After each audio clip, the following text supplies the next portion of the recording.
In the media today and since the 1990s, the LGBTQ community has been portrayed as flamboyant, annoying, fashionable, and as far from heterosexual culture as possible. In reality, the community goes through different struggles than that of the norm, including gender reconstruction, acceptance by family and peers, coming out as a homosexual or transgendered person, pronouns, amongst a plethora of others that myself, as well as others as straight people, would not have to struggle with. These struggles, as well as the normal daily lives of a person in the LGBTQ community, are poorly communicated and portrayed in today's media platform, and it unfortunately allows for those who are uneducated or ill-exposed to the community to perceive how these people act and look like in the media when, in fact, it is far from the truth of the majority of the LGBTQ persons. So the question remains, is the LGBTQ community misrepresented in television and movies? In research done by West, the Logo channel has been brought up a lot. He talks about how it has made the LGBTQ community okay in the eyes of those who do not belong to the group. He also makes a great statement about how the community does not fit into a media category. For example, he explains that TV and movies that have a character of the LGBTQ community are not defined as an LGBTQ show or movie. It can be categorized as love, politics, thrillers, and so on. He hits the nail on the head. Categories like romance, comedy, sitcoms, thrillers, horror, and others are categorized on their own, but when we sprinkle in a little bit of LGBTQ community, distributors, producers, and consumers immediately want to categorize it as a quote-unquote gay movie.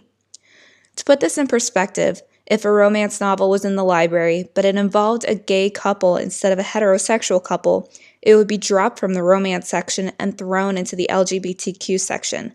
What is the difference between love and love? Oh, right, nothing. Cavalsante studied how transgender people feel about the media breaking the seal of silence about specifically transgenderism, and defined 3 breakout terms that are applied to the breakthrough in the media: a break in the cultural mainstream, a break with historical representation, and a break into the everyday lives. These points are crucial as they do affect the everyday lives of those in the community. When interviewing those in the community, many said that the movie Boys Don't Cry allowed families and peers to open up about their LGBTQ peer after years of not mentioning it without it being brought up by the person in the LGBTQ community themselves. Transamerica also made a wave in the community as family and peers of a transgender person started asking questions about the hardships and the journey, which allowed the uneducated and ill-informed to peek into the realistic lives of those in the community. Billard discusses media representation of transgenderism in the news media. He studied multiple news streams over 10 years and significantly noted that in the span of those 10 years, only 294 articles discussed transgender issues and individuals. This number is drastically low and underrepresents the community further than most minority groups. Billard also reports that the majority of these articles are delegitimized and contain slurs and sexualization. In the sample of stories, only 14% were about crimes against transgender people. 40% of those stories use the person's birth name, which in the transgender community is incorrect.